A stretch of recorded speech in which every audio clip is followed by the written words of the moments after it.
guys! Welcome back again to my YouTube channel. Yahoo! Panibagong araw, panibagong tutorial na naman po yung ituturo ko sa inyo. And sana po tapusin nyo po itong video ko para mas lalo nyo pong masundan yung ituturo kong tutorial ngayong araw. Nagtataka ka ba kung paano ko ginagawa ang mga thumbnail ko?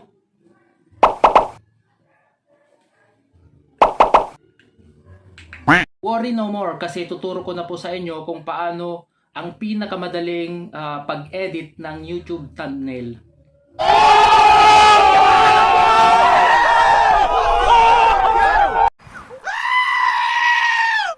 Nice.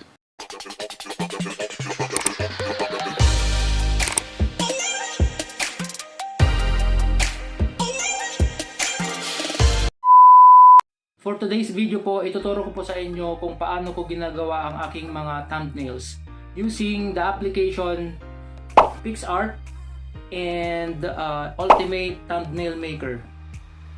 Umpisahan na natin.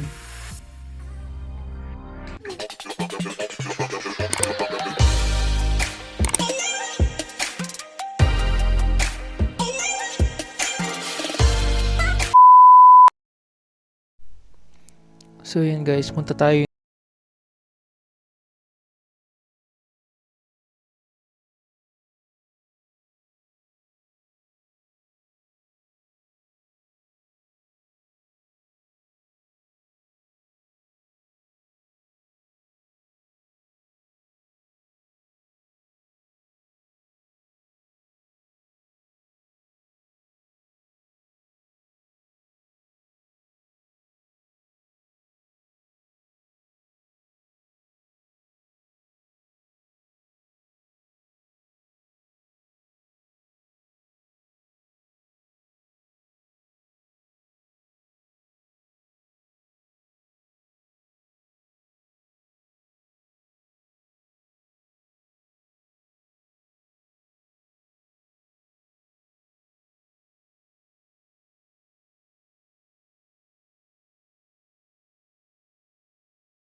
Category ng iyong gagawing vlog.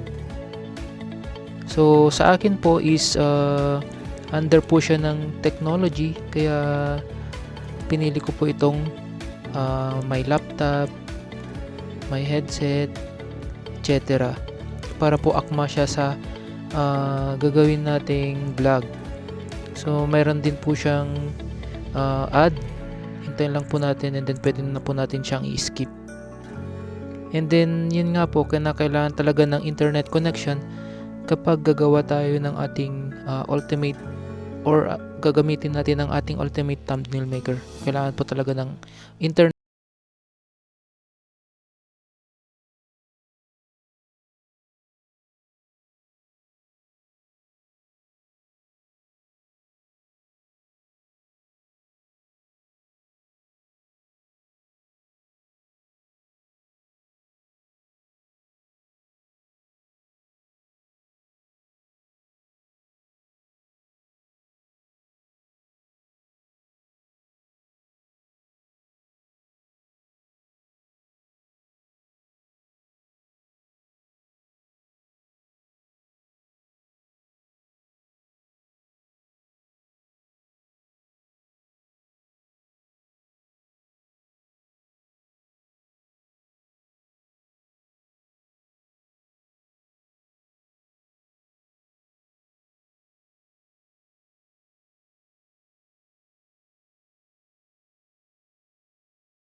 or i-insert yung inedit nating picture ko kanina sa PixArt.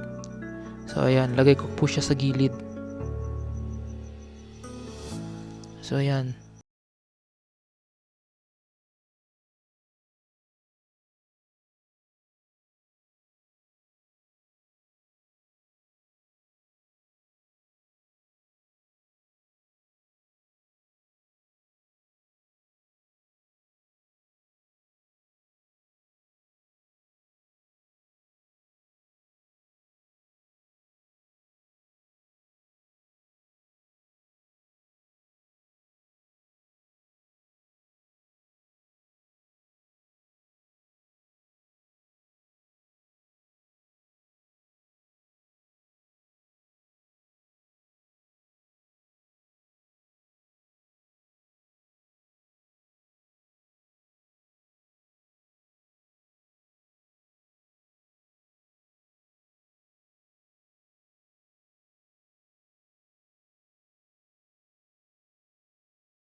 So ayan na po ang finished product ng ating thumbnail na ginawa ngayong araw.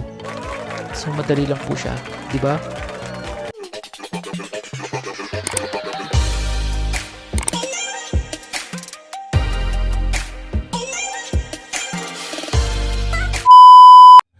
So ayun guys, tapos na yung tutorial ko ngayong araw, and kagaya ng lagi kong sinasabi, sana po may natutunan kayo na pwede nyong i-apply sa inyong mga channels. Abangan nyo po ang susunod kong tutorial. Ituturo ko po sa inyo kung paano ginagawa ang YouTube banner using PixArt and photo and picture resizer. Nice. Kung nagustuhan mo po itong video ko, please like and subscribe, and please don't forget to click the notification bell para po lagi kang updated sa mga next videos ko. So see you in my next vlog. Bye bye. Bye bye.